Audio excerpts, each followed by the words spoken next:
Et ce soir, on a le plaisir d'interroger Emmanuel Razavi. Bonsoir, merci à vous, grand reporter et co-auteur du livre La pieuvre de Téhéran. On va le voir. Alors, Israël, plus les USA, plus les Iraniens eux-mêmes, ça fait quand même beaucoup de monde qui souhaite aujourd'hui la disparition de ce régime des ayatollahs. D'ailleurs, on comprend que ça résoudrait pas mal de problèmes au Moyen-Orient, y compris dans la lutte contre le terrorisme. Néanmoins, est-ce qu'il n'y a pas un risque d'embrasement régional et puis aussi en interne quand même des conséquences qui pourraient être très difficiles pour les Iraniens eux-mêmes, pour la population?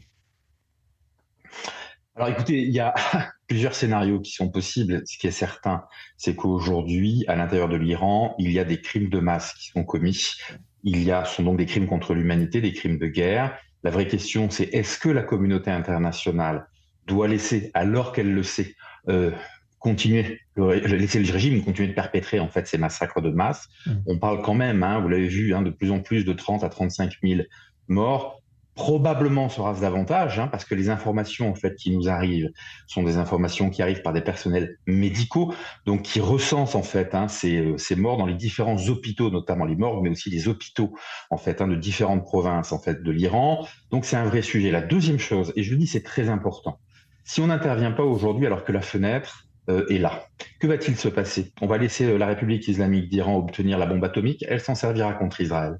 Soyez sûrs de ça. Le régime a montré de quoi il était capable. On assiste à un massacre sans précédent. En Iran, c'est une chose, mais on assiste aussi à un massacre, je parle de ces dernières années, qui est sans précédent en fait également. Alors, quant à la déstabilisation en fait de la région et du Golfe Persique, moi je crois aujourd'hui que c'est le régime iranien qui déstabilise le Golfe. Vous pouvez prendre une chose qui est très simple, c'est ce que disent, moi j'interviewe depuis ces dernières semaines plusieurs chefs des oppositions iraniennes régulièrement, très clairement, je l'ai fait pour le Figaro Magazine, je l'ai fait pour Atlantico, très clairement, tous, sans exception, dans ceux que j'interroge, disent qu'ils sont favorables à un gouvernement de transition démocratique, laïque, qui protège les minorités ethniques et les minorités de genre. Il me semble que c'est quand même autre chose que la République islamique. Ils sont aussi pour la plupart favorables, disons-le tous favorables, à des rapports pacifiés avec Israël. Vous savez que les Iraniens, je ne parle pas du régime iranien, je parle de la population iranienne, veut absolument retrouver des rapports pacifiés avec Israël, qui a toujours été un ami de l'Iran depuis sa création. Ils veulent retrouver aussi une relation apaisée avec les États-Unis, c'est-à-dire avec l'Occident. Donc vous voyez, je pense que le choix fait qu'il est compliqué à faire, militairement parlant, enfin, entre un régime qui n'a rien à envier au régime nazi et, si vous voulez, une promesse d'avenir avec des mouvements démocratiques. Voilà, je crois que le choix doit être fait. Donc c'est ça, si rien ne se passe, si les USA n'interviennent pas, il y a donc des risques immenses qui risquent d'apparaître. De la part d'un régime, c'est ça aussi qui est important, qu'il y aura une soif de revanche et qui va donner le tout pour le tout, qui se sait en sursis.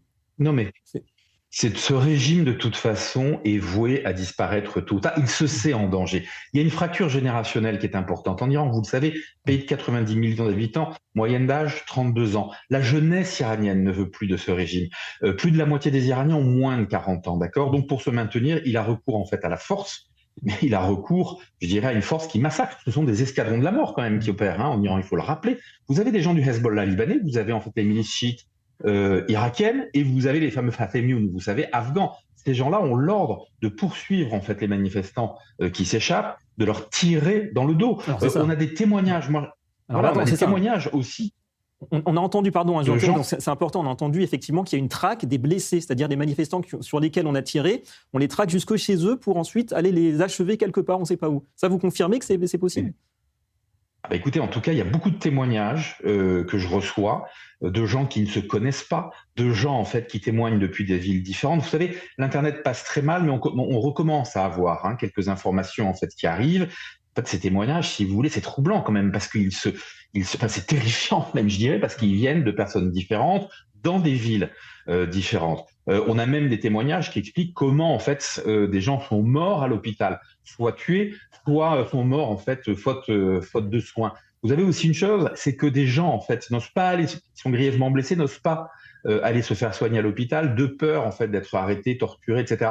Dès lors, en fait, ils se laissent mourir, vous voyez, n'importe où, dans la rue, chez eux.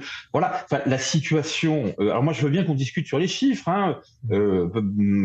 C'est très difficile de vérifier, je dirais, à la personne près, mais il y a une réalité, c'est quand même qu'ils sont très, très, très alarmants.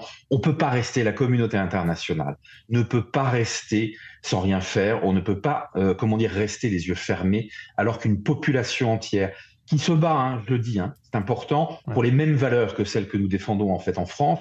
Dans les démocraties en fait occidentales, on ne peut pas les laisser continuer à être massacrés comme ça. Donc on a bien compris le message, urgence à agir et puis préparer l'après-régime. Hein. Ça se prépare dès maintenant, on le comprend bien. Merci.